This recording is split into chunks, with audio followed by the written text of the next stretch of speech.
जय जगन्नाथ। नमस्कार दर्शक बंधु, आसतु आमे जानिबा चैत्र मंगलवार ओषा पूजा विधि विधान।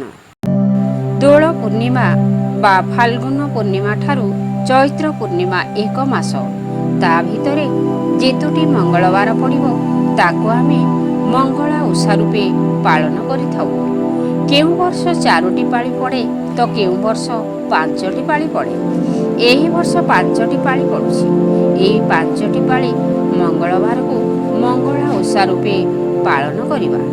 जेउमाने प्रथम करी व्रत करिबाकु चाहिबे सेमाने प्रथम पाळिरु ही करिबे। न करि पारिले शेष गोटे पाळि कले मध्य चलिबो।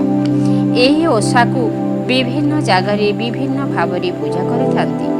जेपरि पंथेई ओषा बा बाट मंगला ओषा करिथांती। जेउमाने पंथेई ओषा करती सेमाने रास्तारे गात करी मंगला गुआ फोटो रखी पणा पानी फल भोग राग धूप दीप देई पूजा करी ओषा पालन करती। किंतु आमे चैत्र मंगला ओषा कथा जानिबा। काकटपुर मंगला बा निशा मंगलवार बा सर्वमंगला ओषा एही चैत्र मासरे पूर्णिमारू वर्षर आरंभ जुआरंभ ठारू माँ आद्य शक्ति उत्पन्न होइथिले। तांको ठारू त्रिदेव जात सृष्टिर रक्षा निमंते मंगल निमंते एही सर्वमंगला ओषा आवाहमान कालरू देवता माने देव नारी माने करि आसुछंती। तेणु पिलांक मंगल, गृहर मंगल, स्वामीर मंगल निमंते आरोग्य कामनार्थे जिए जेउ मानसिकरे एही व्रत करे तांको करुणा लाभ करिथांती। आउ माँ तांको उपरे पणत घोड़ाई रखिथांती। माता निज देहरु अष्ट स्वरूपा अष्ट चंडी रूपे अष्ट स्थान रे पूजा पाइथांती। झंकड़ सारला, काकटपुरे मंगला, कोणार्करे अभय रामचंडी, पुरुषोत्तमरे विमला, बांकीरे चर्चिकाई, समलपुररे समलाई, जाजपुररे बीरजाई, पश्चिमे नाम हिंगुलाई, भुवनेश्वररे गौरी, बाणपुररे भगवती, उत्तर दिगे चंडी नाम बही द्वादश दिगरे रही संसार मंगल करती। माँ ग्रामे ग्रामे मध्य विभिन्न रूपरे ग्राम देवी भावे पूजित हुअन्ति।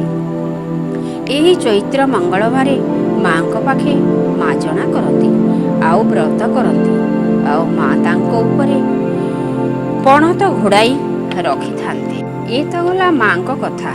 एबे जानिबा पूजा विधि। प्रथमे सकाळु उठी नित्यकर्म सारी स्नान शौच होई शुक्ल वस्त्र पिंधि निज पूजा घरे किंबा गृहर जेउ जागारे पूजा कले तुमको सुविधा हो सेही जागारे लिपा पोछा करी मुरुज झुटी दे।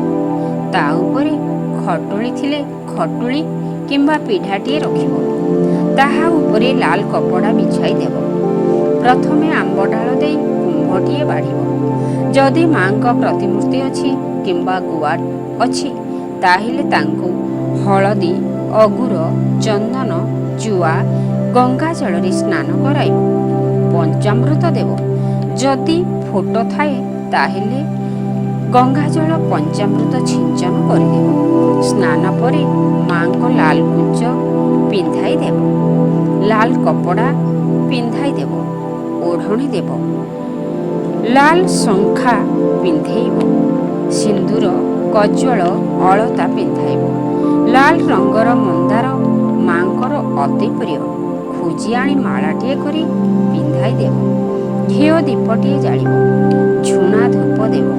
झुणा धूपरे माँ सतरे चली आसती। जे पूजा करे से निजे अनुभव करिपारे। सेठू माँ को भोग भोगरे माँ को पणा अत्यंत प्रिय।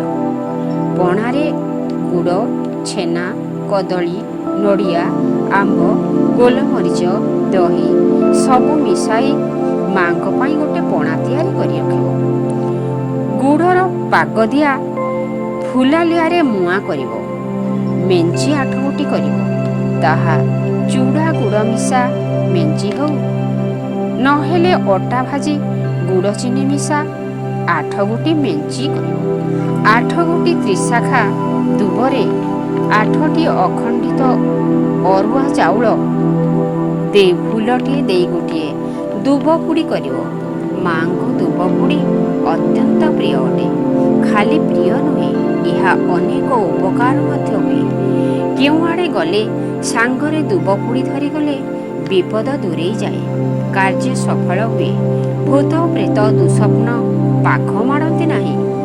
8 ଗୋଟି ଭିନ୍ନ ଭିନ୍ନ ଫୁଲ ଆଉ 8 ଡୋରରେ ଏକ ବ୍ରତ, ସେ ନାଲି ହେଉ ବା ଧଳା, ହଳଦୀ ଦେଇ 8 ଗଣ୍ଠି ପକାଇ ଏସବୁ ସାମଗ୍ରୀ ଏକାଠି କରି ମା'ଙ୍କୁ ଚଢ଼ାଇବ। ନଡ଼ିଆ କଦଳୀ ନାନା ବର୍ଣ୍ଣର ଫଳ ନିଜେ ସଖ୍ୟ ଅନୁସାରେ ନୈବେଦ୍ୟ ଦେବ। ଇଟଳା ଫୁଲ ପଦ୍ମ ଫୁଲ ପାଇଲେ ମା'ଙ୍କୁ ଲାଗି କରିବ। ଏଇଭଳି ସଜାଡ଼ି ମା'ଙ୍କ ନାମରେ ଦୀପ ଜାଳି ଝୁଣା ଦେଇ ଭୋଗ ଦେବ। ତାପରେ ଆଳତି କରିବ। ଶେଷରେ ମା'ଙ୍କର ସ୍ତୁତି ପାଠ କରିବ। ଆଉ ତାଙ୍କ ଅତ୍ୟନ୍ତ ପ୍ରିୟ ନିଶା ମଙ୍ଗଳବାର ବା ମଙ୍ଗଳା ଓଷା ବ୍ରତ କଥା 5 ପାଳିରେ ଅଛି। 5 ପାଳିରେ 5 ଅଧ୍ୟାୟ ଶେଷ କରିବ। ପ୍ରଥମେ ବରୁଣ ପୂଜା କରି ମା'ଙ୍କ ପୂଜା କରିବ। ଏଇଭଳି ଭାବରେ ପୂଜା ଶେଷ କରି ଭୋଗ ରାଗ ପିଲାଛୁଆ, ସ୍ୱାମୀ, ଶାଶୁ ଶ୍ୱଶୁର, ସାଇ ପଡ଼ୋଶୀଙ୍କୁ ଦେଇ ନିଜେ ସେବନ କରିବ। ଉପବାସ ପାଳନ କରିବ। ସେ ଯେଉଁ ଫୁଲ ଦୁବ ପୁଡ଼ି ବ୍ରତ ହାତରେ ବାନ୍ଧି ମୁଣ୍ଡରେ ଦୁବ ପୁଡ଼ି ଦେଇ ମା'ଙ୍କର ଭୋଗ ସାରିବ। ରହିଲା ପରେ ଫଳାହାର କରିବ। ପୂଜା ଶେଷ ହେଲେ ଦାଣ୍ଡରେ 3 ରାସ୍ତାରେ କିମ୍ବା ଗୋଟିଏ ରାସ୍ତାରେ ପଣା, ଭୋଗ, ଫୁଲ, ଦୀପଟିଏ ପାଣି ଦେଇ ଚଣ୍ଡିକା ଗଣଙ୍କୁ ଦେବ। କହିବ, ବାଟରେ ଘାଟରେ ସାହା ହୁଅ ମା, କହି ପଣା ଦେଇ ଗୃହକୁ ଫେରିବ। ଏଇଭଳି 5 ପାଳି ପୂଜା କରିବ।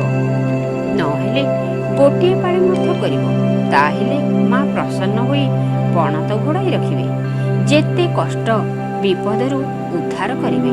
ବଡ଼ ବଡ଼ ସଙ୍କଟରୁ ମଧ୍ୟ ଟଳି ଯାଇଥାଏ।